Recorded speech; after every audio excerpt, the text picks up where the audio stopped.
Hi everyone, मेरा नाम चंदन है और मैं आपका स्वागत करता हूं यूटिलिटेरियन आईएएस के इस प्लेटफॉर्म पे। इस वीडियो में हम लोग यूनियन एंड टेरिटरीज का चैप्टर कवर करने जा रहे हैं। And mind you, I am saying we are going to cover union and territories and not the union territory alone, right. So इस वीडियो के साथ और इस चैप्टर के साथ हम लोग कोर कॉन्स्टिट्यूशन में अब एंटर कर रहे हैं। इससे पहले अगर आपको ध्यान हो तो हम लोग क्या क्या कवर कर चुके हैं, तो हम लोग कवर कर चुके सबसे पहले चैप्टर में हम लोगों ने historical background of Indian constitution को पढ़ा, डिफरेंट एक्ट्स, किन किन चीजों पे इंडियन कॉन्स्टिट्यूशन premised है।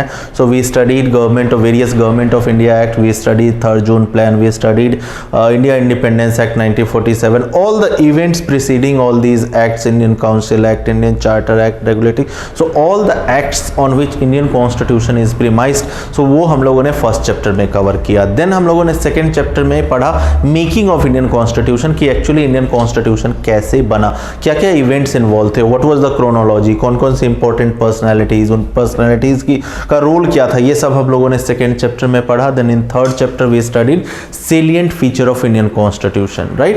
And then in the fourth chapter we finally read the first page of Indian Constitution, which starts with प्रस्तावना, that is preamble of Indian Constitution. So preamble of Indian Constitution क्या है, और उसमें preamble में जो जो words, जो शब्दावली, जो डिक्शनरी यूज हो गई है, उसके एक्चुअल मीनिंग को जानने की कोशिश हम लोगों ने preamble की वाले चैप्टर में बात की। preamble का लीगल एनफोर्समेंट पॉसिबल है या नहीं, प्रीएम्बल अमेंडेबल है या नहीं। सो ये सारे पहलुओं पे हम लोगों ने पिछले 4 वीडियोस में, पिछले 4 चैप्टर में हम लोगों ने उन चीज़ों को कवर किया है। अब इस वीडियो में हम लोग यूनियन एंड इट्स टेरिटरीज की बात करने जा रहे हैं। एंड जैसा कि मैंने बताया, इस चैप्टर के साथ हम लोग कॉन्स्टिट्यूशन के कोर में एंटर करने जा रहे हैं। तो यूनियन एंड इट्स टेरिटरीज की अगर बात करूं तो part 1 of Indian constitution deals with union and its territories. I hope you already would have an idea कि इंडियन कॉन्स्टिट्यूशन में there are 22 parts, right. So part 1 के साथ हम लोग स्टार्ट कर रहे हैं। then we'll be discussing part 2 of Indian Constitution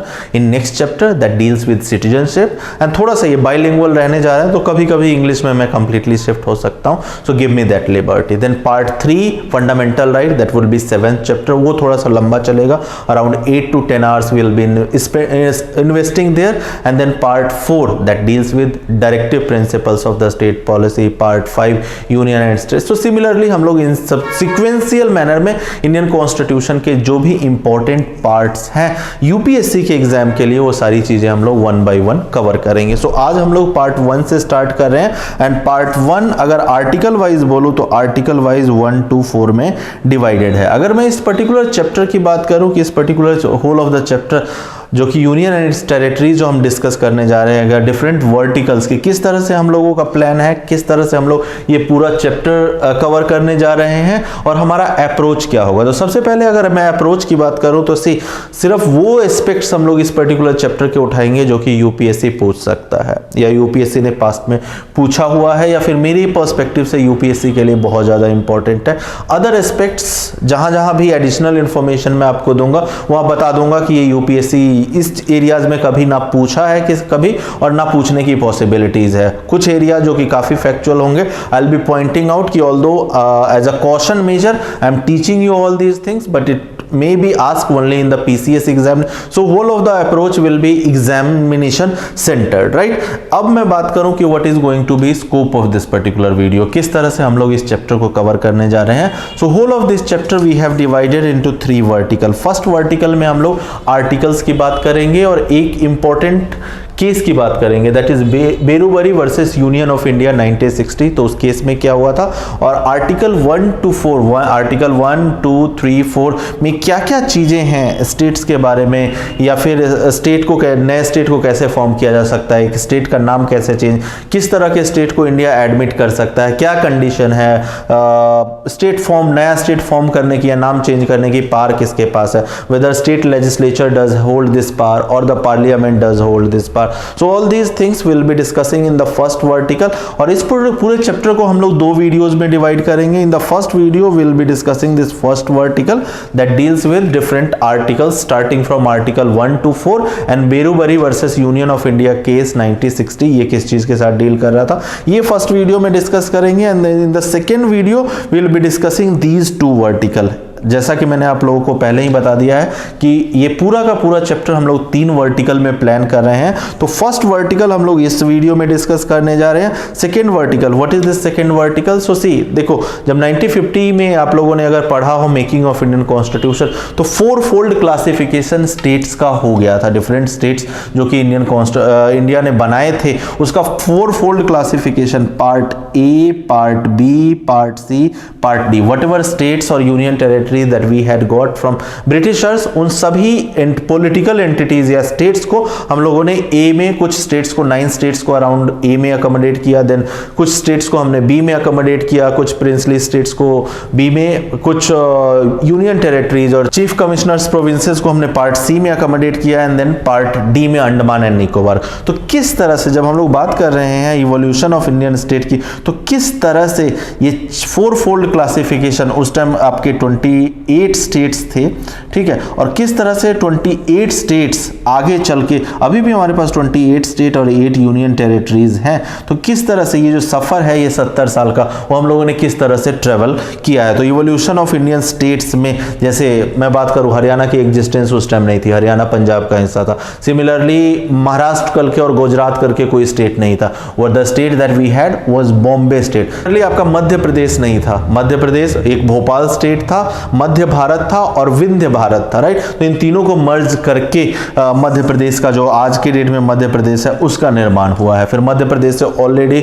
आपका छत्तीसगढ़ अलग हो चुका है। तो इस तरह का जो इवोल्यूशन हुआ है पिछले 70 साल का, तो वो डिस्कस करेंगे क्रोनोलॉजिकल मैनर में। और जैसा कि मैंने बताया सेकेंड वर्टिकल में, स्टेट रीऑर्गेनाइजेशन कमीशन, राइट, किस तरह से लिंग्विस्टिक स्टेट्स की जब demand 1950 immediately after operationalisation of Indian constitution, जब लिंग्विस्टिक लेवल पे या लिंग्विस्टिक ग्राउंड्स पे स्टेट्स की demand different section of people से बढ़ने लगी, तो किस तरह से हमने डिफरेंट कमिटीज और कमीशंस का निर्माण किया, उसका एक ग्लिम्स मैं आपको इसी पर्टिकुलर चैप्टर में दे दूंगा, इसी वीडियो में दे दूंगा। बट डिटेल की जहां तक बात है, ये second vertical and the third vertical will be discussing in second video. In the first video we are going to discuss this article 1 to 4। So सबसे पहले मैं आपको एक ब्रॉड ग्लिम्स दे देता हूं इन तीनों वर्टिकल्स का, और उसके बाद हम लोग डिटेल में जाएंगे और तीनों वर्टिकल को डिस्कस करेंगे 1 by 1। ये दोनों वर्टिकल आपके सेकेंड वीडियो में कवर होगा और ये वाला वर्टिकल फर्स्ट वीडियो में, यानी इस वीडियो में कवर होगा। सबसे पहले हम लोग तीनों का एक बार ब्रॉड आउटलुक देख लेते हैं, ब्रॉडली एक बार देख लेते हैं कि क्या मैं बात कर रहा हूं। तो जब यूनियन एंड इट्स टेरिटरीज पूरे चैप्टर की बात कर रहा हूं, तो first vertical, as I already told you, deals with article 1 to 4। So article 1 to 4 की जो हेडिंग है वो यहाँ है कि आर्टिकल 1 किस चीज के साथ डील करता है, आर्टिकल 2 किस चीज के साथ डील करता है, आर्टिकल 3 किस चीज के साथ डील, और ये सब चीजें आपको रिवीजन, ये पर्टिकुलर स्लाइड जो मैं दिखाने जा रहा हूँ, ये आपको रिवीजन में हेल्प करने जा रही है, राइट। आर्टिकल 1 2 3 4 को हम लोग सिर्फ इतने से नहीं छोड़ देंगे, हम लोग डिटेल में इसी वीडियो में डिस्कस करने जा रहे हैं। बट एक स्लाइड में मैं सारी चीजों की आइडिया आपको दे देना चाहता था, इस वजह से ये स्लाइड क्रिएट की गई है, ठीक है, ताकि आपको एक ब्रॉडली आइडिया हो जाए, उसके बाद हम लोग डिटेल में डिस्कस करेंगे। Then you have the second vertical which will be discussing not in this video but in second video, and the second vertical discusses with और deals with state reorganisation commissions and committee. So there was one committee, JVP committee, and there were 2 commission जो कि establish किए गए थे Indian government के द्वारा, कि भाई आप देखो जो भी ग्रेवेंसेज है, जो भी ये लोग लिंग्विस्टिक ग्राउंड्स पे स्टेट की फॉर्मेशन, नए स्टेट के फॉर्मेशन की मांग कर रहे हैं, क्या वो एडमिनिस्ट्रेटिवली, क्या वो इकोनॉमिकली, क्या वो पॉलिटिकली फीजिबल है भी या नहीं। तो इसके लिए जैसा कि मैंने आपको बताया, 2 commission, that is Dhar commission and Fazal Ali commission, उनको बिठाया गया, and JVP committee, led by Jawaharlal Nehru, Vallabh Bhai Patel, ठीक है। तो ये लोग बैठे थे। There were 3 people in this JVP committee that will be discussing when will be entering into the second vertical of this particular chapter, and then the third vertical, as I already told you, कि evolution of state किस तरह से हुआ है, किस तरह से हमारा 4-fold classification जो 1950 में था, that 4-fold classification, आज 4-fold classification exist नहीं करती, right? What we do have is only 2-fold classification। एक fold में हमारे various states है, and in the another fold what we do have is union territories, right? So ये 4-fold classification से जो हमारा ट्रांसफॉर्मेशन पिछले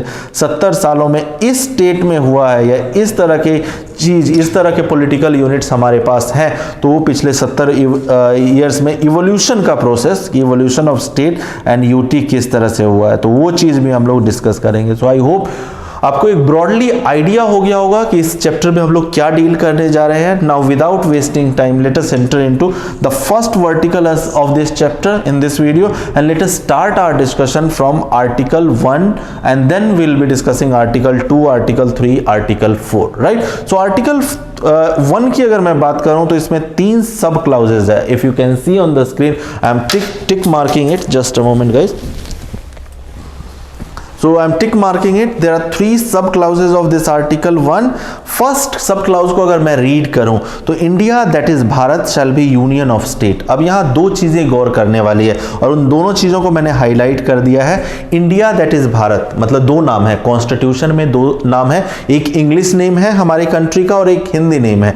इंडिया इंग्लिश नेम हो गया एंड भारत। तो एमसीक्यूज में अगर इस तरह के सवाल पूछे जाते हैं कि भाई सिर्फ इंडिया नाम है या फिर भारत नाम है, तो आपको जवाब क्या होगा? आई hope you would have understood. 2 नाम है ऑफिशियल जो कि कॉन्स्टिट्यूशन में मेंशन है। कॉन्स्टिट्यूशन में काफी डिबेट होगी, बहुत लोगों ने बहुत कुछ नाम to make it sound more secular. किसी ने कहा कि नहीं हिंदुस्तानी होना चाहिए, थोड़ा सा उर्दू वाला कंटेंट भी है। किसी ने थोड़ा सा और एंशिएंट पास्ट में जाने, किसी कॉन्स्टिट्यूएंट असेंबली मेंबर ने और एंशिएंट पास्ट में घुसने की कोशिश की और उन्होंने रिकमेंड किया नहीं नहीं नहीं, भारत थोड़ा सा हिंदी नाम है, इसको थोड़ा सा और कल्चरल बनाते हैं और इसका नाम भारत वर्ष रखते हैं। ठीक है, तो इस तरह के बहुत सारे नाम उस टाइम इवॉल्व हुए थे। उस टाइम बहुत सारे लोगों ने अपना अपना ओपिनियन दिया, but finally debate was settled on these 2 names and these 2 names currently find they are mention into the Indian constitution, that is India that is Bharat. तो 2 नाम है।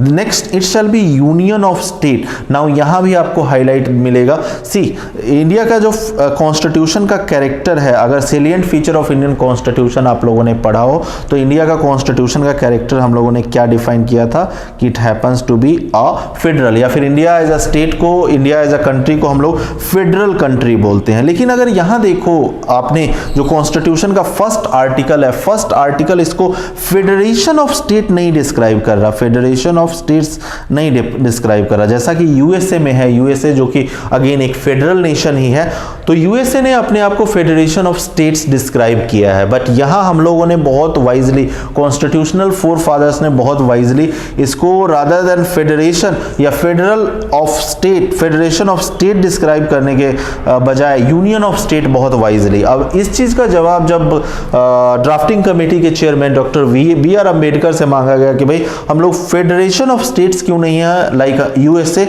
Why we are using this unique word that is union of state. तो इसका जवाब you will have to understand and the same जवाब had been given by doctor Ambedkar as well, जिन्होंने बहुत ही cleverly ये जवाब दिया कि देखो यूएसए में क्या हुआ था जब 1787 में जब इंडिपेंडेंस आई थी, तो वहां डिफरेंट स्टेट, डिफरेंट प्रोविंसेस जो हैं वो एक साथ आए और उन्होंने पॉलिटिकली डिसाइड किया कि हमें एज अ नेशन, ठीक है, डिफरेंट स्टेट्स, डिफरेंट प्रोविंसेस जो है उनको एक डिग्री ऑफ ऑटोनॉमी दी जानी चाहिए। और उसके बाद उन्होंने खुद डिसाइड किया कि yes we as a nation we should stay together with some common interest, और यूनियन को कुछ यूनिफॉर्मिटी के लिए कुछ पावर्स दे दी गई और बाकी most of the power were retained with the states. तो इस तरह का अरेंजमेंट 1787 टू 1790 किया गया था और फाइनली उन्होंने कहा कि नहीं हम फेडरेशन ऑफ स्टेट है। बट इंडिया में at the time of independence अगर देखो, ठीक है, हालांकि ये बात आपको एग्जाम में नहीं लिखनी, एग्जाम में आपको बहुत ट्रिकली कुछ चीजें लिखनी होंगी और वो मैं बताऊंगा, बट यहां just to make you understand I am stating it clearly. तो इंडिया में चीजें ऐसी नहीं हुई। इंडिया में आप देखो तो प्रिंसली स्टेट्स क्या अपनी मर्जी से इंडियन स्टेट में एंटर हुए थे, उनको कहीं ना कहीं हैदराबाद को कैसे आपने इंडियन स्टेट में मर्ज किया, राइट।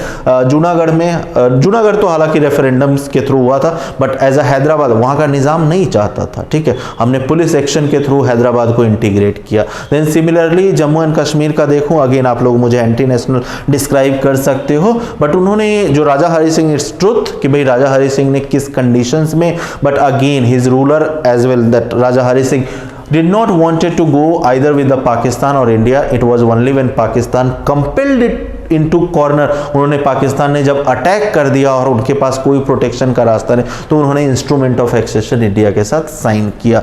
सो अमेरिका में जिस तरह का अरेंजमेंट हुआ कि डिफरेंट या फिर अलग अलग प्रिंसली स्टेट्स, तो अलग अलग प्रिंसली स्टेट्स को भी आप देखोगे कहीं ना कहीं सरदार वल्लभ भाई पटेल ने पॉलिटिकली या फिर फाइनेंशियली बहुत इंड्यूसमेंट या बहुत कहीं ना कहीं जैसे भी कन्विंस किया हो। I do not want to, this platform does not allow कि आपको सब कुछ मैं ऐसे फ्रैंक मैनर में बता दूं। सो अगर कभी ऑफलाइन में मिले तो जरूर आपको बताने की मैं कोशिश करूंगा, बट आई होप इशारा आप लोग समझ गए होंगे। तो जिस तरह की स्टेट में अमेरिका नहीं, just a moment guys, so America के स्टेट्स का formation, America as a nation का फॉर्मेशन हुआ था, उस तरह से इंडिया के स्टेट्स एक साथ नहीं आए थे। एंड दैट्स व्हाई जो फेडरेशन ऑफ स्टेट का जो टैग अमेरिकन कॉन्स्टिट्यूशन क्लेम कर सकती है, वो टैग इंडिया नहीं क्लेम कर सका, ठीक है। और इसीलिए डॉक्टर अंबेडकर का भी यही जवाब था, even though Indian constitution is federal, CA avoided using, constituent assembly avoided using, just a moment, as India was not formed by agreement between different states, right? So I hope you would have understood कि भाई India को हम लोगों ने federation of state क्यों नहीं बोला, like USA, rather what the word that we used, it is union of states, right? So the first clause was regarding this. Let me just erase all this stuff and thereafter we'll be discussing, ठीक है। Then the second clause अगर मैं discuss करूं तो second clause here on the screen reads कि states and territories there shall be specified in the first schedule. So I hope by now जब हम लोगों ने salient feature of Indian Constitution पढ़ लिया है तो अभी तक आपको आइडिया हो गया होगा कि हमारे पास 12 स्केड्यूल, इंडियन कॉन्स्टिट्यूशन में कितने स्केड्यूल्स हैं? 12 schedule. So what ever states, जो भी राज्य हैं इंडियन इसमें टेरिटरीज में या फिर जो भी यूनियन टेरिटरीज हैं, वो सारी की सारी टेरिटरीज जो है वो कहाँ मेंशन्ड है? हर एक state, you do have 28 state, तो इन 28 स्टेट का जो मेंशन है ये आर्टिकल फर्स्ट में नहीं, rather first schedule of Indian constitution जो है उसमें सारे स्टेट्स, सारे यूनियन टेरिटरीज और इन फ्यूचर जो भी टेरिटरीज हम लोग एक्वायर कर सकते हैं bye any method, by method of war और बाय मेथड ऑफ सब्जुकेशन और बाय मेथड ऑफ सेसेशन या मेथड ऑफ एग्रीमेंट, कोई भी स्टेट्स जो एक्वायर करेंगे वो सारी की सारी चीज़ों का मेंशन आप first schedule of Indian constitution में पाओगे। Although in salient feature of Indian constitution हम लोगों ने ऑलरेडी डिस्कस कर लिया कि फर्स्ट शेड्यूल में क्या है, सेकंड में क्या है, 10th में क्या है, 12th में क्या है, सब कुछ हम लोग डिस्कस कर चुके हैं। यहाँ थोड़ा सा और रिवीजन हो जाएगा कि फर्स्ट शेड्यूल में all the states and union territories and the territories of India is mention. और क्या क्या चीज़ मेंशन है, उनका नाम मेंशन है, उनकी बाउंड्रीज, अलग अलग स्टेट्स की क्या बाउंड्रीज हैं, ये सब चीज़ें, उनका एरियाज वगैरह सब कुछ मेंशन है। तो ये डिक्लेरेशन आपका सेकेंड कि भाई इनका नाम जो वेरियस स्टेट्स और वेरियस टेरिटरीज ऑफ इंडिया, इनका नाम कहां मेंशन होना चाहिए? So that should be mention in the first schedule of Indian constitution. Then third sub clause में of article 1 it is defining कि टेरिटरीज ऑफ इंडिया की जब बात की जा रही है, यहां है ना आपका वर्ड यूज हुआ है आर्टिकल 1 में, सब क्लाउज 2 में टेरिटरीज। तो जब भी टेरिटरीज ऑफ इंडिया की बात की जाएगी तो उसमें क्या क्या होगा? तो टेरिटरीज ऑफ इंडिया में आपके स्टेट्स होंगे, यूनियन टेरिटरीज होंगे, and number 3 any territory that may be acquired by India in future by any internationally accepted method. Try to understand this last line. Such territories as may be acquired. Acquire कैसे कर सकते हो किसी territory को? आप war में किसी country को सब्जुगेट कर देते हो, आप पाकिस्तान के साथ वॉर पे जाते हो and PoK, although PoK India का हिस्सा है बट ठीक है, लाहौर वगैरह ठीक है आप ले लेते हो, तो लाहौर को आप शामिल कर सकते हो, इंटीग्रेट कर सकते हो पंजाब के साथ। So that is the method. Then secession, then किसी तरह का एग्रीमेंट जो होता है, जैसे फॉर एग्जांपल अंटिल 1975 और 1974 Sikkim was not part of India, right, but then Sikkim ने कि वहाँ के लोगों ने इच्छा दिखाई and by 1975 you will notice कि Sikkim became part of India, right.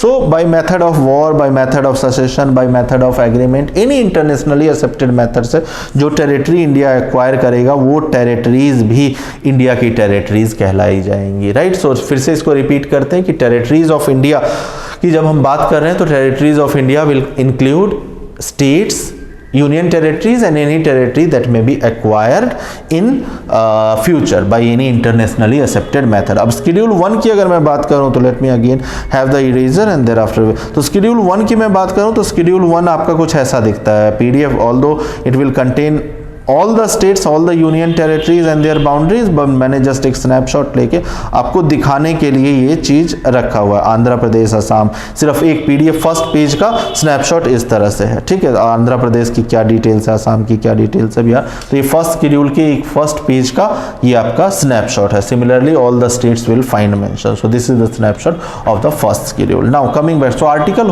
1 I hope you will have clarity on. अब आर्टिकल 2 की बात करते हैं, तो आर्टिकल 2 ऑफ इंडियन कॉन्स्टिट्यूशन सबसे पहले एक बार रीड कर लेते हैं और उसके बाद डिस्कशन में जाएंगे। सो आर्टिकल 2 अगर देखो, it deals with admission and establishment of new states. अब आर्टिकल 2, जब आर्टिकल 3 में जब जाएंगे तो आपको आर्टिकल 2 और आर्टिकल 3 के में कहीं ना कहीं कंफ्यूजन होगा, तो सबसे पहले इसीलिए मैंने हेडिंग में डाल दिया है। और कंफ्यूजन की वजह क्या होगा कि आर्टिकल 2 भी नए स्टेट के फॉर्मेशन के साथ डील करता है और आर्टिकल 3 भी सिमिलरली इसी तरह की चीज के साथ, मीन स्टेट फॉर्मेशन के साथ ही डील करता है। बट द बेसिक डिफरेंस जो आर्टिकल 2 और आर्टिकल 3 में, ऑल्दो आर्टिकल 3 और भी चीजों को, ज्यादा चीजों को कवर करता है, बट द बेसिक डिफरेंस जो कि आर्टिकल 2 और आर्टिकल 3 में कहीं ना कहीं है, वो बेसिक डिफरेंस ये है कि आर्टिकल 2 उन स्टेट्स के साथ या उन टेरिटरीज के फॉर्मेशन या एडमिशन या एस्टेब्लिशमेंट के साथ डील करता है जो टेरिटरीज इंडिया की अभी पार्ट नहीं है। जिस तरह से मैंने बताया कि अगर मालदीव्स कल को इच्छा जाहिर करे, जैसे सिक्किम ने अपनी इच्छा जाहिर की कि भाई हमें इंडिया के साथ रहना है 1975 में, सिमिलरली अगर कल को मालदीव्स में वहाँ की गवर्नेंस सही से नहीं चल रही, कंटिन्यूअस प्रेसिडेंट चेंज हो रहे हैं, पॉलिटिकल टर्मोइल है, पॉलिटिकल इंस्टेबिलिटी है, तो वहाँ के लोग फाइनली अपने गवर्नमेंट को ओवरथ्रो करते हैं and the people they request Indian government कि भाई आप टेक ओवर करो। सो इन केस अगर रेफरेंडम वहाँ होता है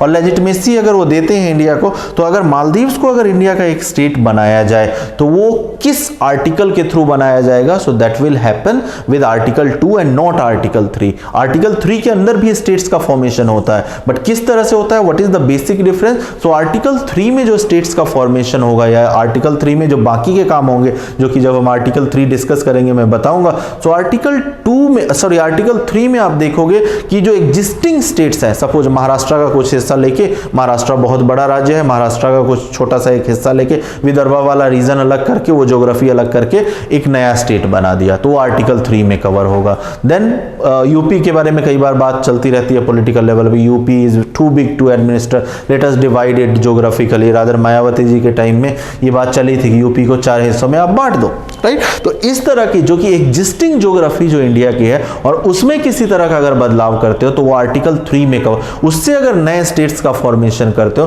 तो वो आर्टिकल 3 में कवर होगा। लेकिन जो टेरिटरीज, जो ज्योग्राफी इंडिया की पार्ट नहीं थी और वो ज्योग्राफी अगर इंडिया का है पार्ट हो रही है, ठीक है, और उससे नया स्टेट बनाया जाना है, तो वो आर्टिकल 2 में कवर होगा। I hope the basic difference between, और ये कंफ्यूजन हमेशा याद रहता है, तो आप आर्टिकल 2 जब भी याद रखो तो आप याद रखो मालदीव्स एंड पाकिस्तान। और जब आर्टिकल 3 की अगर मैं बात करूंगा तो आर्टिकल 3 में जो इंटरनल रीऑर्गेनाइजेशन है उसकी आप याद रखो। तो इस तरह से आर्टिकल 2 और आर्टिकल 3 का डिफरेंस आपको मालूम चल जाएगा। अब आर्टिकल 2 की अगर मैं बात करूं कि और क्या क्या चीजें हैं आर्टिकल 2 में, या फिर और कौन कौन से ऐसे स्टेट्स हैं और ऐसे कौन कौन सी टेरिटरीज है जो इंडिया ने पोस्ट इंडिपेंडेंस के बाद एक्वायर की है, तो although Dadra and Nagar Haveli, then you have Puducherry, all these things today is part of India, right. It is very much integral to India, but at time of independence जब britishers चले गए थे, बट पुडुचेरी में आप देखोगे अभी भी फ्रेंच रूल था। दादरा नागर हवेली की अगर मैं बात करूं तो वहां आपका अभी भी पुर्तगीज का, या गोवा में ही पुर्तगीज का कहीं ना कहीं रूल था, ठीक है। फिर डिफरेंट वॉर्स हुए, डिफरेंट पुलिस एक्शन हुआ, ठीक है, और उसके थ्रू ये तीनों टेरिटरीज हमें मिली है। तो अलग अलग टाइम पे कुछ टेरिटरीज हमें अपने को 1954 में जाके मिली, कुछ टेरिटरीज 1961 में जाके मिल रही है, तो इस तरह से मिली है। जब हम लोग इवोल्यूशन ऑफ स्टेट्स बात करेंगे तो ये चीजें एग्जैक्ट क्रोनोलॉजी जो है वो हम डिस्कस करेंगे, राइट। एक बार इसको पढ़ लेता हूं। एस्टेब्लिशमेंट, एडमिशन और establishment of new state parliament में बाय लॉ। अब यहाँ कीवर्ड क्या है कि ये सारे काम जो मैंने बताए कि मालदीव्स पे किसी तरह से रिक्वेस्ट आया कि भाई आप हमें अपना हिस्सा बना लो, या पाकिस्तान का कोई एरिया हमने सब्जुगेट कर लिया और उसे नया स्टेट बनाया, तो ये सारे काम जो है वो पार्लियामेंट के हैं, ना कि इंडियन गवर्नमेंट के।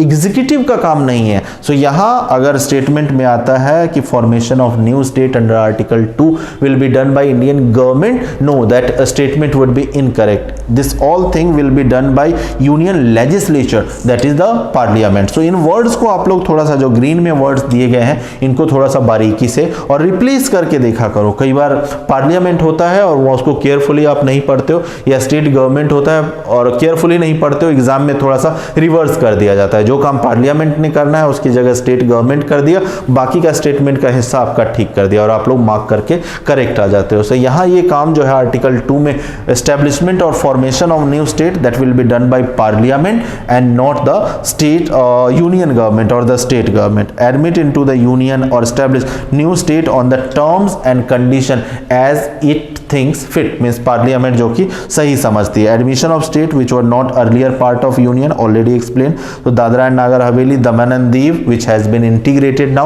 it happens, both these entity happens to be one union territories, then Puducherry and Sikkim। ठीक है, आर्टिकल 13C से आपको कनेक्ट करना पड़ेगा। ये टेरिटरीज जो है, जो टेरिटरीज हमने एक्वायर की है किसी फॉरेन एंटिटी से, राइट, तो वो जो टेरिटरीज अगर हमें स्टेट्स बनानी है पीओके या लाहौर, तो वो आर्टिकल 2 में कवर होगा। सो आई होप आर्टिकल 13C और आर्टिकल 2 को कैसे कनेक्ट करना है वो आइडिया भी आपको आ गया होगा। सो आर्टिकल 1, आर्टिकल 2 हम लोग कवर कर चुके हैं। अब बात करते हैं आर्टिकल 3 की, ठीक है। तो आर्टिकल 3 में क्या है? आर्टिकल 3 में बेसिक डिफरेंस मैं आर्टिकल 2 और आर्टिकल 3 में ऑलरेडी बता चुका हूं कि आर्टिकल 3 भी स्टेट फॉर्मेशन की बात करता है, न्यू स्टेट फॉर्मेशन की, but along with formation of new state it also talks about और it also deals with name change. अगर किसी स्टेट का नाम चेंज करना है, जिस तरह से अभी थोड़े दिन पहले रिसेंटली आपका इसका उड़ीसा का नाम बस स्पेलिंग चेंज हुआ था, Odisha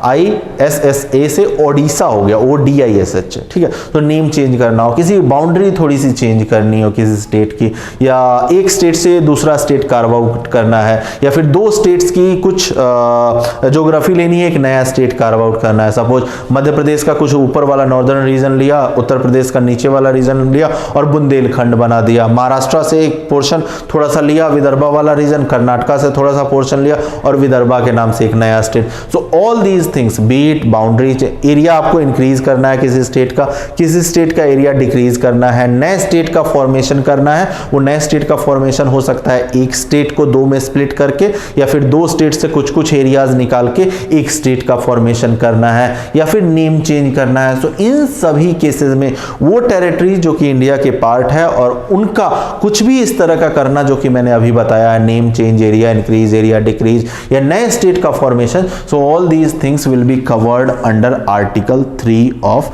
Indian constitution. I hope article 2 और आर्टिकल 3 में आपको डिफरेंस क्लियर होगा और आर्टिकल 3 में क्या क्या चीजें parliament, and all these things, mind you, all these things will be done by parliament and not the state legislature. ये सब काम जो है इवन इफ, एंड इस वजह से इंडिया का आप लोगों ने सेलिएंट फीचर, अगर आपको याद हो, salient feature of Indian constitution जब हम लोग बात कर रहे थे तो वहां बात किया था कि इंडिया का ऑल्दो कॉन्स्टिट्यूशन जो है फेडरल बोला जाता है, बट इंडियन कॉन्स्टिट्यूशन में कहीं ना कहीं एक यूनिटरी बायस है। सो ये जो एग्जाम्पल है, ये एक यूनिटरी बायस का एग्जाम्पल है कि आप स्टेट की टेरिटोरियल इंटीग्रिटी को, यूनियन मींस पार्लियामेंट के पास अगर आपने सत्ता दे दी जो कि यूनियन लेवल पे, फेडरलिज्म की अल्टीमेटली बेसिक डेफिनेशन क्या है या बेसिक स्पिरिट क्या है? तो फेडरलिज्म, किसी भी कंट्री को ज्यादा से ज्यादा आप फेडरल कह सकते हो, या फेडरलिज्म की डेप्थ तब ज्यादा कह सकते हो जब बॉटम में जो पॉलिटिकल एंटिटी बैठी हुई है उसके पास ज्यादा पावर होनी चाहिए रादर देन ऊपर बैठी बॉडी के साथ। हमारे यहाँ ऊपर कौन बैठा है?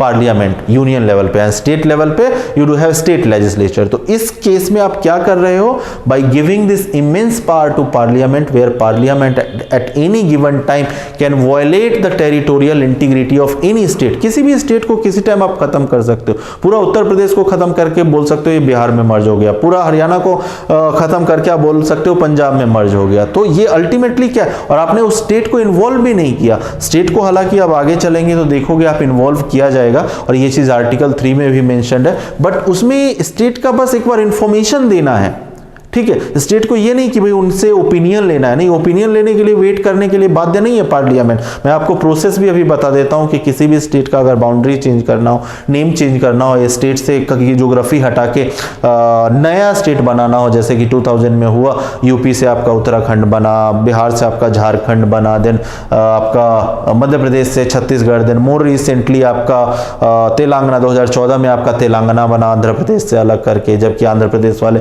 बहुत प्रोटेस्ट कर रहे थे। Then similarly Jammu and Kashmir के साथ हुआ, जम्मू एंड कश्मीर को एक स्टेट से आपने यूनियन टेरिटरी बना दिया, फिर 2 यूनियन टेरिटरी, एक union. So all these things were done solely bye the parliament. So ultimately अगर स्टेट को बिना कॉन्फिडेंस में लिए, अगर स्टेट के बिना अप्रूवल, स्टेट लेजिस्लेचर के बिना अप्रूवल के अगर पार्लियामेंट ये सब चीज कर पाती है, so this is nothing, although आप कितना भी ढोल पीटते रहो कि इंडियन पार्लियामेंट, इंडियन कॉन्स्टिट्यूशन में फेडरल फीचर है, बट जो यूनिटरी फीचर की तरफ जो इशारा गया था बहुत सारे पॉलिटिकल साइंटिस्ट लाइक केसी भेरे ने, अगर सैलेंट फीचर ऑफ इंडियन कॉन्स्टिट्यूशन आपको याद हो तो केसी भेरे ने तो डायरेक्ट रेफर किया था कि इंडिया का कॉन्स्टिट्यूशन मैं नहीं मानता, although being Indian and being someone who is going to write UPSC exam, तो ही हैज टू रेफर कि भाई just a moment, so he has to refer कि नहीं इंडियन कॉन्स्टिट्यूशन बहुत फेडरल है, बट इन यूनिटरी फीचर्स की तरफ इशारा करते हुए केसी भेरे ने कहा था कि नहीं इंडिया का कॉन्स्टिट्यूशन फेडरल नहीं बल्कि क्वासी फेडरल है। ये भाई इन यूनिटरी तो मैं नहीं बोलूंगा, ठीक है। तो ये इन यूनिटरी के फीचर्स, ये अल्टीमेटली है क्या फीचर, ये यूनिटरी फीचर है ऑफ इंडियन कॉन्स्टिट्यूशन, ठीक है। प्रोसेस एक बार डिस्कस कर लेते हैं कि अगर एक स्टेट की से दूसरा स्टेट बनाना हो, है ना, या फिर नाम चेंज करना हो, या स्टेट की बाउंड्री चेंज करना हो तो क्या प्रोसेस है। सो आर्टिकल 3 यहाँ लिखा नहीं हुआ है बट मैं बता देता हूँ। आर्टिकल 3 इटसेल्फ अलाउज कि अगर पार्लियामेंट चाहती है, यूनियन गवर्नमेंट अगर चाहती है कि भाई एक स्टेट से 4 स्टेट्स बनाने हैं, उत्तर प्रदेश से 4 स्टेट बनाने हैं, अगर कल को मोदी जी कन्विंस हो जाते हैं कि नहीं उत्तर प्रदेश में एडमिनिस्ट्रेशन बहुत डिफिकल्ट चल रहा है, वहाँ लॉ एंड ऑर्डर की सिचुएशन, एक सीएम संभाल नहीं रहा, let us divide it for administrative reason, for economic reason, let us divide whole of the state into 4 states. तो वो क्या करेंगे, तो सबसे पहले जो उनकी कैबिनेट कमेटी बैठेगी, कैबिनेट कमेटी इस चीज के लिए सबसे पहले ड्राफ्ट प्रिपेयर करेगी, सबसे पहले इसका ड्राफ्ट कैबिनेट, और इस ड्राफ्ट को let me tell you president के अप्रूवल के लिए भेजा जाएगा। ये बहुत जरूरी है, आर्टिकल 3 में ये मेंशन है कि किसी भी स्टेट के साथ अगर आप इस तरह की चीज करने जा रहे हो, आप चाहते हो कि पार्लियामेंट ये चीज, सी द थिंग इज, अगर यहाँ आपने नोटिस किया हो तो जो ड्राफ्ट का प्रिपरेशन है that has not been done by the parliament but rather it has been done by the cabinet minister, that is union executive. तो यूनियन एग्जीक्यूटिव इस तरह का ड्राफ्ट कि भाई स्टेट को हमने 4 में बांटना है, स्टेट का नाम बदलना है, ये स्टेट की थोड़ी सी 1-2 गांव उठा के दूसरे स्टेट्स को देना है, तो इस तरह का काम जब होगा तो इसका ड्राफ्ट जो है union executive led by PM बनाएंगे, और वो प्रेसिडेंट को एक बार अप्रूव, ये नहीं कि ड्राफ्ट बनाते हैं जैसे कि दूसरे बिल्स के साथ क्या होता है, जब बिल्स प्रेजेंट करना हो या बिल्स बनाना हो तो ड्राफ्ट के बाद ये लोकसभा या राज्यसभा में भेज दिया जाता है, right, that is something that happens. But यहां लोकसभा और राज्यसभा में डायरेक्टली नहीं भेजा जाएगा, यहां क्या किया जाएगा, इस ड्राफ्ट को प्रेसिडेंट के पास भेजेगी यूनियन एग्जीक्यूटिव, और प्रेसिडेंट अप्रूवल देंगे कैबिनेट को कि हाँ भाई ठीक है अब आप इंट्रोड्यूस कर लो। बट प्रेसिडेंट क्या, उनकी क्या ड्यूटी बनती है अकॉर्डिंग टू द कॉन्स्टिट्यूशन कि before giving a final approval to the union cabinet कि भाई जाओ आप लोकसभा में या राज्यसभा में इंट्रोड्यूस कर लो, उनको ये वाला जो ड्राफ्ट है वो उस स्टेट लेजिस्लेचर को भेजना होगा, स्टेट लेजिस्लेचर को कि भाई आपके स्टेट के साथ हम ये करने जा रहे हैं। And mind you again one thing that you have to point it out is, और you have to see is कि स्टेट लेजिस्लेचर को भेजना है, स्टेट गवर्नमेंट को नहीं भेजना, स्टेट गवर्नमेंट को नहीं, स्टेट लेजिस्लेचर को ये ड्राफ्ट जो है भेजा जाएगा प्रेसिडेंट के द्वारा। अब भेज दिया गया, उसी ड्राफ्ट में 10 डेज का टाइम, 15 डेज का टाइम या 1 मंथ का time, that will entirely depend on president कि वो क्या टाइम अप्रोप्रिएट समझते हैं, तो उतने दिनों का टाइम दे दिया जाएगा और बोला जाएगा स्टेट स्टेट लेजिस्लेचर को कि भाई इतने दिनों में आप रिप्लाई करो कि भाई आपका क्या ओपिनियन है। Again I am pointing out कि this draft by the president will be sent to the state legislature and not the state government. अब एक चीज जो सबसे इंपॉर्टेंट है वो ये है कि आपने स्टेट लेजिस्लेचर को बोला कि 30 दिन का टाइम है, 30 दिनों में आप हमें अपना रिस्पॉन्स दे दो, बट प्रेसिडेंट जो है उस 30 दिन तक वेट करने के लिए बाध्य नहीं है, number 1।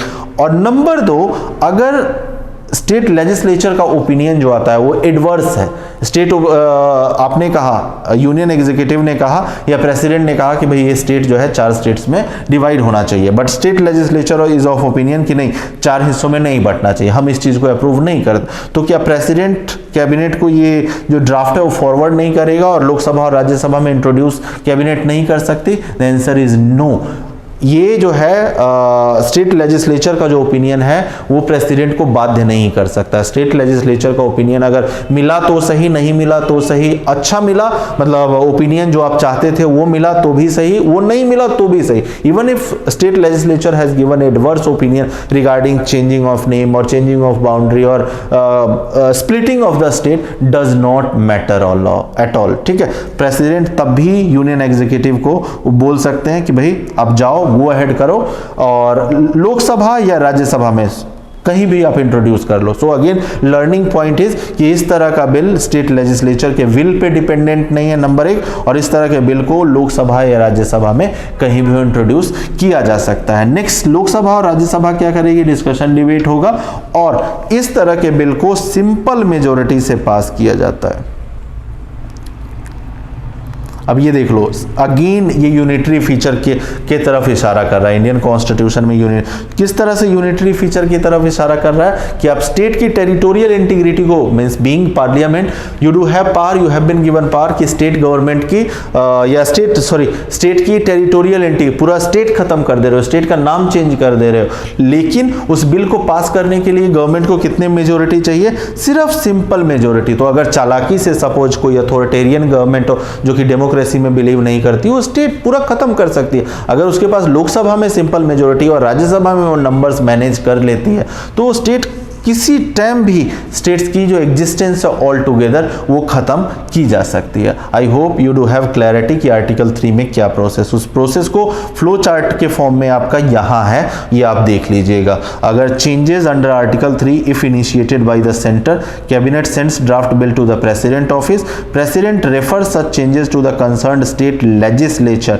Right, for their opinion in the specified time. However state legislature opinion does not hold value even if it is received in time or not received in time. President advises to the cabinet to introduce the bill into the house, और उसके बाद simple majority से अगर government manage करवा लेती है तो जो भी जिस चीज के लिए बिल प्रेजेंट किया था, इधर स्टेट स्प्लिट के लिए, न्यू स्टेट फॉर्मेशन के लिए, स्टेट बाउंड्री चेंज के लिए या नेम चेंज के लिए, वो काम हो जाएगा। स्टेट लेजिस्लेचर, सी एज फार एज स्टेट की बाउंड्री चेंज करना है, स्टेट को कई हिस्सों में बांटना, ये पावर सिर्फ पार्लियामेंट के पास है, लेकिन स्टेट लेजिस्लेचर के पास एक पावर है एंड दैट पावर इज कि स्टेट लेजिस्लेचर अगर चाहे तो पार्लियामेंट को रिक्वेस्ट कर सकती है नेम चेंज के लिए, बाउंड्री चेंज के लिए नहीं रिकमेंड कर सकती, स्प्लिट के लिए नहीं रिकमेंड कर सकती, लेकिन अगर नेम चेंज करना है जैसे कि उड़ीसा के केस में हुआ तो वो चीज स्टेट लेजिस्लेचर इनिशिएट कर सकती है। Mind you again I am saying कि वो रिक्वेस्ट जो है स्टेट लेजिस्लेचर इनिशिएट कर सकती है, उसको अंजाम तक नहीं, वो पार्लियामेंट के पास इनिशिएट करके भेजेगी।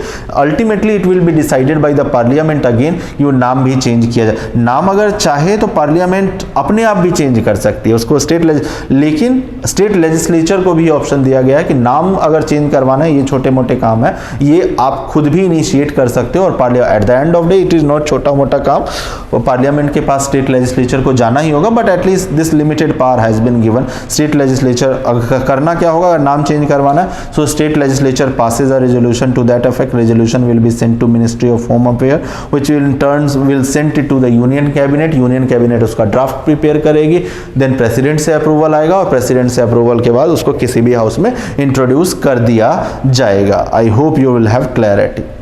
So that is the thing.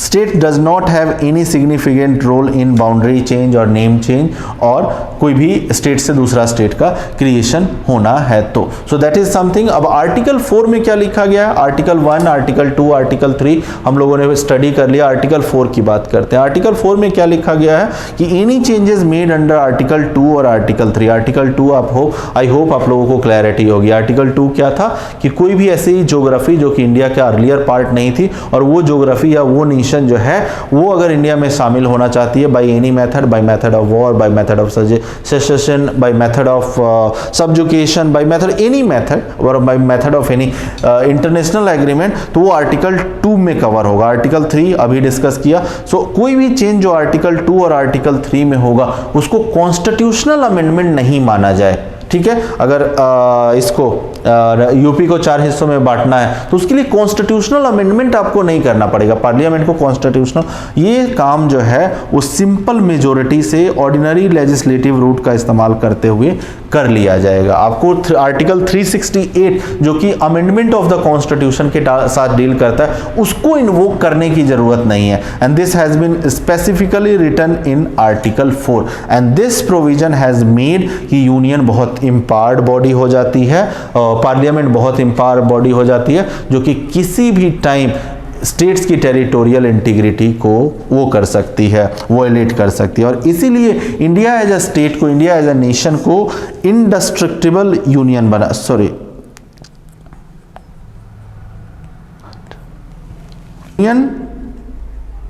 अगले पेज पे ये है ही. इसीलिए इंडिया को as a state indestructible union, वो यूनियन जिसे तोड़ा नहीं जा सके, ऑफ डिस्ट्रक्टिबल स्टेट्स, मतलब स्टेट्स को तोड़ा जा सकता है बट यूनियन को नहीं तोड़ा जा सकता. बट यूएसए में अलग है. यूएसए में स्टेट्स की टेरिटोरियल इंटीग्रिटी को या स्टेट्स के नाम को उसके परमिशन, उस स्टेट के परमिशन के बिना जो सेंट्रल गवर्नमेंट है या कांग्रेस, वहाँ पार्लियामेंट को कांग्रेस बोलते हैं, वो कुछ नहीं कर सकती. राइट. सो यूएसए को बोला जाता है indestructible union of indestructible state. But यहां अपने स्टेट्स जो है वो डिस्ट्रक्टिबल है. Does the states have a territorial integrity of the India? We already have discuss कि states in India does not have any territorial integrity. ये parliament के will पे या पार्लियामेंट में जो पार्टी नंबर्स एंजॉय कर रही है सिंपल मेजोरिटी से भी ये चीजें की जा सकती हैं. It's boundary name existence can be reached by parliament at its will, right? So article 1, article 2, article 3, article 4, I hope you will have clarity on. Now we are moving to an important case and that will be the last topic of this video and the second vertical of this chapter जो कि हम लोगों ने introductory video में पढ़ा और third vertical हम लोग second वीडियो में कवर करेंगे, next वीडियो में कवर करेंगे. तो सबसे पहले ये Berubari versus union of India 1960 वाला केस क्या था. तो आप देखोगे यहाँ एक सवाल उठा, Berubari versus union of India के नाम से ही, हेडिंग से ही आपको क्लियर हो गया होगा कि सुप्रीम कोर्ट की इन्वॉल्वमेंट थी और कुछ बेरूबरी जैसा केस था. बेरूबरी क्या है? तो बेरूबरी एक्चुअली एक ज्योग्राफी का नाम है. यहाँ आप देखो वेस्ट बंगाल है और यहाँ बांग्लादेश. अब ये 1960 की हम लोग बात कर रहे हैं तो 1960 में इसको बांग्लादेश नहीं, इसको ईस्ट पाकिस्तान बोलते थे, ईस्ट पाकिस्तान. 1971 में जाके ये ईस्ट पाकिस्तान फाइनली इंडिया के इंटरवेंशन से आप देखोगे क्या बन जाता है ईस्ट पाकिस्तान. तो ये बांग्लादेश बन जाता है. बट चूंकि हम लोग 1960 की बात कर रहे हैं तो 1960 में क्या होगा, ये ईस्ट पाकिस्तान था. अब कुछ कॉन्क्लेव्स को लेके, कुछ हेमलेट्स को लेके, कुछ गांवों को लेके यहाँ बेरूबरी नाम की जगह पे कुछ इशू था. पाकिस्तान अपना क्लेम कर रहा था और इंडिया अपना क्लेम कर रहा था. तो फाइनली आप देखोगे कि 1960 में नेहरू वर्सेस नून, नेहरू एंड नून का एग्रीमेंट होता है, 1958 में मैटेरियलाइज होता है. और उस टाइम ये जो है ये टेरिटरीज नेहरू अपना एक्सप्रेस कर रहे थे कि इस एग्रीमेंट के थ्रू हम लोग ये टेरिटरीज जो है, जो टेरिटरी डिस्प्यूट में है, ये ईस्ट पाकिस्तान को हम लोग दे देंगे. बट उस टाइम जो राजेंद्र प्रसाद जो कि प्रेसिडेंट थे, उनका थोड़ा सा पॉलिटिकल लेवल पे कहीं ना कहीं जवाहरलाल नेहरू से बनती नहीं थी, प्राइम मिनिस्टर से. तो उन्होंने इस केस को काउंसिल ऑफ मिनिस्टर से, कैबिनेट मिनिस्टर से बिना रेफरेंस के सुप्रीम कोर्ट को भेज दिया कि भाई सुप्रीम कोर्ट आप देखो क्या इंडिया के पास अंडर आर्टिकल 3 या फिर यूनियन गवर्नमेंट के पास या पार्लियामेंट के पास आर्टिकल 3 के अंडर ये पावर है क्या. कि ठीक है, आर्टिकल 3 के अंडर ये पावर दिया गया है कि स्टेट की टेरिटोरियल इंटीग्रिटी को आप वायलेट कर सकते हो. ठीक है, एक हिस्सा निकाल के किसी भी स्टेट का 10 किलोमीटर की ज्योग्राफी, 50-500 स्क्वायर किलोमीटर की ज्योग्राफी उठा के आप कुछ भी कर सकते हो. सकते हो, नया स्टेट बना सकते हो, नया यूनियन टेरिटरी। बट आर्टिकल 3 के अंडर क्या ये भी, और इस चीज को बोला गया, सुप्रीम कोर्ट को बोला गया कि आप इन्वेस्टिगेट करो कि क्या आप पार्लियामेंट को कॉन्स्टिट्यूशन ने ये राइट भी दिया है क्या, ये आप इंटरप्रेट करके बताओ कि आर्टिकल 3 के अंडर पार्लियामेंट को क्या ये भी राइट है कि भाई ये अपना हिस्सा, अपना पार्ट किसी फॉरेन एंटिटी को सीड कर सके, किसी फॉरेन एंटिटी, किसी फॉरेन कंट्री को दे सके। तो ये चीज एग्जामिन करने के लिए प्रेसिडेंशियल रेफरेंस किया गया to supreme court by doctor Rajendra Prasad. अब सुप्रीम कोर्ट का स्टैंड इसमें क्या होगा, already Nehru versus means executive level पे एक एग्रीमेंट हो चुका है, ठीक है, और सिंपल मेजोरिटी से पार्लियामेंट में नेहरू चाहते on the back of majority that he had वो पास करवा सकते थे। तो सुप्रीम कोर्ट ने इसमें कहा कि नहीं, आर्टिकल 3 में सिर्फ नए स्टेट, एग्जिस्टिंग जो ज्योग्राफी है इंडिया के पास या नेशन के पास, उससे सिर्फ रीऑर्गेनाइजेशन, इंटरनल रीऑर्गेनाइजेशन जो पार्लियामेंट है वो कर सकती है। बट अगर किसी को डोनेट करना है, किसी को देना है, तो उस केस में आर्टिकल 368 का रिसोर्ट या आर्टिकल 368 का सहारा लेना पड़ेगा पार्लियामेंट को। आर्टिकल 368 जब हम लोग चैप्टर 10 पढ़ेंगे तो आपको बताऊंगा, ये अमेंडमेंट के साथ डील करता है। तो कॉन्स्टिट्यूशनल अमेंडमेंट करना पड़ेगा पार्लियामेंट को, और तभी इस तरह की जो टेरिटरीज है वो सीड कर सकता है पार्लियामेंट किसी अदर नेशन को। So that was the stand of parliament.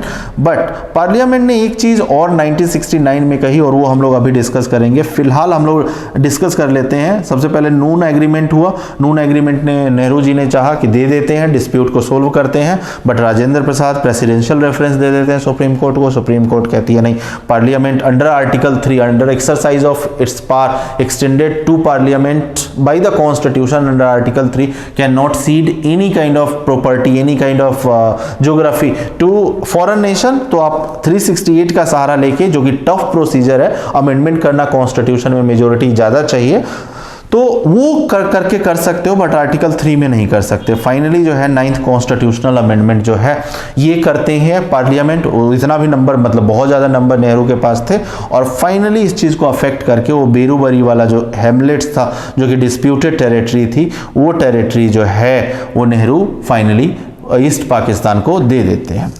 Now जो यहाँ दूसरी चीज जो कवर होके आती है 1969 पे, पहले 96 supreme court, parliament can not cede territory to other countries under article 3।